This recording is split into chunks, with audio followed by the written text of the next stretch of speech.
Halo semuanya, kembali lagi bersama kami for Crime Story yang menceritakan kasus kriminal yang terjadi sepanjang sejarah umat manusia, baik pembunuhan, pencurian, pemerkosaan, penipuan, maupun tindak kejahatan lainnya. Dan untuk video kali ini kami akan membahas tentang Shiiji Aoba, seorang pria umur 40 tahun yang kesal dengan kehidupan bermasyarakat kemudian bertemu dengan Kyoto Animation Studio dan muncul kesalahpahaman antara keduanya hingga mengakibatkan kejadian mengerikan.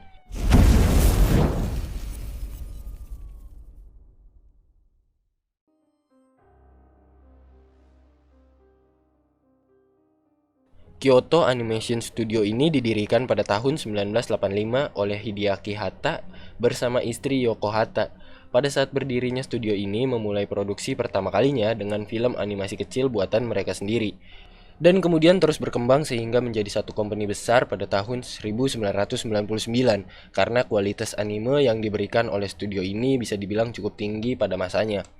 Kyoto Animation dikenal memiliki hasil produksi yang bagus, di mana mereka lebih mementingkan kualitas daripada kuota animasi yang dihasilkan.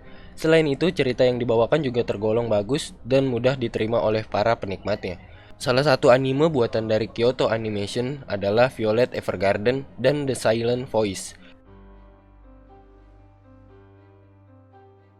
Dari sinilah awal kejadian bermula. Shiiji Aoba, pria yang berumur 40 tahun yang lahir pada 16 Mei 1978 dan tinggal di Midoriku, daerah di prefektur Saitama. Masa kecil Shiiji dibilang kurang bahagia. Orang tuanya bercerai ketika dia masih kecil, dan dia hidup bersama ayahnya dan kedua saudaranya. Shiiji tumbuh menjadi orang yang bermasalah dalam bersosialisasi. Teman-temannya menganggap dia orang yang selalu memiliki masalah dalam setiap hal yang dilakukannya, dan menyebabkan dia memiliki trauma kepada orang di sekitar. Shinji juga memiliki kecenderungan menyendiri dari lingkungan sosial dan memiliki rasa benci terhadap kehidupan bermasyarakat. Pada umur yang ke-34 tahun, Shinji melakukan perampokan pada bulan Juni 2012 di sebuah minimarket, di mana dia mendorongkan pisau kepada kasir yang sedang bekerja di sana. Tidak lama dari kejadian ini, dirinya berhasil diamankan dan ditangkap polisi. Dia dijatuhkan hukuman 3 tahun masa percobaan di penjara. Dan di pengadilan dia mengatakan alasan dia melakukan perampokan itu karena dia sangat kesal harus hidup dengan masyarakat yang ada. Pada akhirnya dia pun bebas pada tahun 2016. 3 tahun berlalu, Shiiji mengikuti lomba cerita yang diadakan oleh Kyoto Animation Studio sebanyak 2 kali pada tahun 2017 dan 2018, di mana keduanya gagal dimenangkan oleh Shiiji. Ceritanya bahkan tidak lolos pada babak pertama dan langsung gugur di lomba tersebut. Hal ini membuat Shiiji sangat kecewa. Shiiji yang memiliki masalah dalam kehidupannya, kemudian dihadapkan oleh hal-hal seperti ini membuatnya sangat marah dan muncul pemikiran yang mengerikan dari dalam dirinya. Semenjak keluar dari penjara, Shiiji mengisolasikan diri dari masyarakat dan membuatnya tidak memiliki siapapun untuk dihubungi. Shiiji pun hanya berinteraksi dengan orang-orang yang ada di sekitar dia saja. Namun perilaku mereka kepada Shiiji juga kurang baik kepada dirinya. Sampai akhirnya disinilah awal amarah Shiiji memuncak. Sekitar akhir tahun 2018, Shiiji sedang menonton anime buatan Kyoto Animation Studio. Shiiji merasa banyak sekali kemiripan cerita yang ada pada anime tersebut dengan cerita yang pernah dikirim untuk lomba di sana. Shiiji pun merasa cerita dan judul idenya dicuri oleh Kyoto Animation Studio. Selang beberapa waktu kemudian, beberapa karyawan Kyoto Animation Studio mendapatkan email ancaman pembunuhan dari orang yang tidak dikenal. Email tersebut dikirim secara acak ke setiap karyawan yang bekerja di sana. Email ancaman tersebut berjumlah kurang lebih 200 ancaman dan juga mengancam akan menghancurkan bisnis mereka. Hal ini pun akhirnya dilaporkan oleh pihak Kyoto Animation Studio kepada kepolisian. Namun sayangnya kepolisian tidak berhasil menemukan siapa pelaku pengirim email ancaman tersebut, dikarenakan sang pengirim menggunakan bantuan software untuk menutupi identitasnya. Dimana kita semua tahu Shiiji lah yang melakukan hal ini. Karena hal ini, Shiiji melampiaskan keamarahannya kepada Kyoto Animation dan pergi dari daerah tempat tinggal menggunakan kereta menuju Tokyo. Dia tertangkap kamera CCTV dari berbagai sudut yang ada di kota. Salah satu rekaman menampilkan dia sedang berjalan ke hotel terdekat untuk mencari tempat penginapan. Keesokan harinya, pada tanggal 17 Juli, dia terekam sedang berjalan menuju ke sebuah toko perkakas dan membeli sebuah troli dan juga peralatan lainnya. Dia membawa troli tersebut ke pom bensin di sekitar daerah tersebut. Dan kemudian dia membawa sekitar 10 galon penuh bensin yang dia bawa di atas troli tersebut. Dan kita sudah bisa menebak hal apa yang akan terjadi berikutnya. Keesokan harinya, tepat pada tanggal 18 Juli 2019, Shiiji melakukan aksinya Waktu itu terdapat kurang lebih 70 karyawan yang sedang bekerja di Kyoto Animation Studio pada hari itu. Kemudian Shiji pun menghampiri pintu depan gedung tersebut dan langsung menyalakan api untuk membakar 10 galon gas tersebut. Dari gambar gedung Kyoto Animation Studio, terlihat di bagian depan terdapat meja untuk menerima tamu. Dan banyak yang heran bagaimana dia bisa masuk dan tidak dihalangi oleh pegawai dan juga penjaga di lantai bawah. Hal ini dikarenakan Shiji berlari mendorong troli yang sudah disiapkan olehnya dan menabrak troli itu ke pintu depan yang menyebabkan bensin yang ada di troli itu pun tumpah dan tersebar ke hampir seluruh ruangan depan. Dan ketika masuk dia juga sudah berteriak, "Mati kalian semua."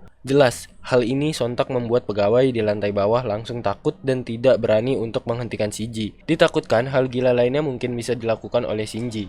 Akhirnya Shinji pun menyalakan dan melemparkan korek api ke genangan bensin yang ada, dan tidak lama kemudian galon yang masih berisi bensin tadi meledak dan membuat seluruh bagian yang ada di lantai dasar semuanya terbakar. Api tersebut membakar seluruh gedung mulai dari lantai 2 hingga ke lantai 3 gedung tersebut.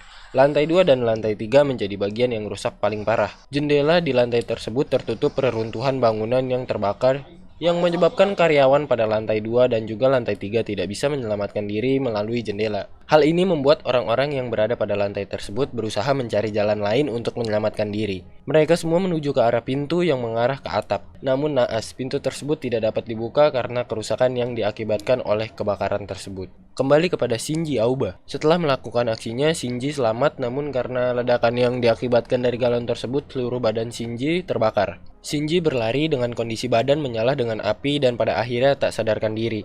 Warga yang melihat segera menolong Shinji tanpa tahu bahwa Shinji lah pelaku utama dari kejadian ini. Selain Shinji, beberapa orang yang berada di lantai bawah pun berhasil menyelamatkan diri, dan beberapa orang mengalami luka ringan. Sampai di mana Shinji menyadari dirinya dan langsung berusaha melarikan diri dari lokasi tersebut. Namun ada pegawai dari Kyoto Animation Studio yang mengenali dia. Shinji dengan kondisi yang cukup parah berusaha melarikan diri, namun berhasil dihentikan oleh pegawai dari Kyoto Animation Studio tersebut yang mengenalinya.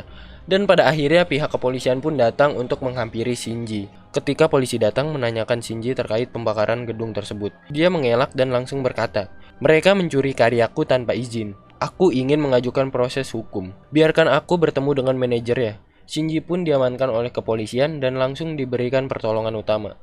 Kejadian ini menelan korban hampir setengah dari seluruh karyawan yang bekerja di sana, dan pada hari itu, korban yang berusaha melarikan diri ke atap gedung tidak ada yang selamat. Setelah api menyebar kurang lebih selama 5 jam, petugas pemadam kebakaran menemukan 33 jasad dan 3 orang luka serius. 3 di lantai dasar, 11 di lantai 2, dan 19 di tangga yang mengarah ke atap gedung.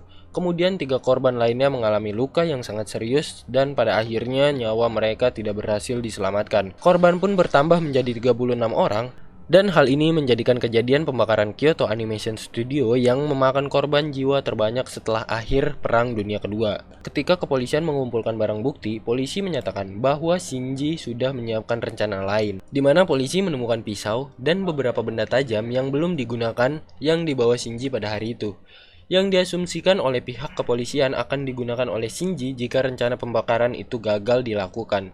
Keadaan Shinji pun membaik dari waktu ke waktu, dan kemudian dia siap untuk dimintai keterangan oleh pihak kepolisian. Shinji mengaku bahwa dialah pelaku dari pembakaran ini. Shinji juga memberikan keterangan bahwa dia melakukan hal ini karena kesal karyanya dicuri dan juga lelah hidup bermasyarakat. Hal ini membuat kepolisian meragukan kondisi kejiwaan Shinji, dan kemudian melakukan tes terhadap kejiwaan Shinji. Hasil dari tes tersebut menyatakan bahwa Shinji tidak memiliki gangguan jiwa dan dia melakukan aksinya tersebut secara sadar atas dirinya sendiri. Akhirnya Shinji dijatuhkan hukuman penjara seumur hidup pada tanggal 27 Mei 2020 atas kejadian yang dia lakukan. Dia mengatakan kepada pengadilan alasan melakukan karena Kyoto Animation membuat anime yang alur ceritanya mirip dengan yang dia buat, tanpa meminta izin kepadanya. Kemudian pihak hukum pun melakukan analisis lebih lanjut terkait dengan perkataan Shinji oleh Kyoto Animation Studio dan cerita yang dibuat oleh Shinji, di mana Kyoto Animation memiliki catatan di mana Shinji tidak lolos pada babak pertama, dan tidak mungkin cerita akan diangkat menjadi sebuah anime. Hal ini menjadikan Kyoto Animation lepas dari gugatan Shinji Aoba.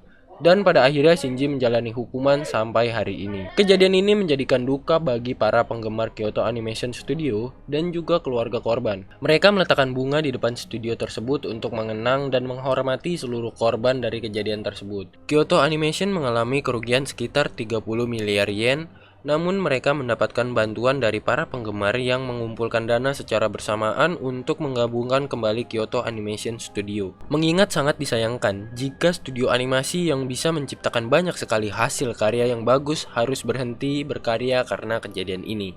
Itu adalah cerita dari Shinji Aoba, seorang yang kejam dan juga tega karena merasa hasil karyanya dicuri. Gimana tanggapan kalian dari cerita ini? Jangan ragu untuk ceritakan pendapat kalian di kolom komentar ya. Terima kasih sudah menonton video ini, jangan lupa like dan juga subscribe ya. Share juga ke teman-teman kalian agar banyak yang tahu tentang kasus ini. Nantikan cerita-cerita lainnya dan sampai jumpa.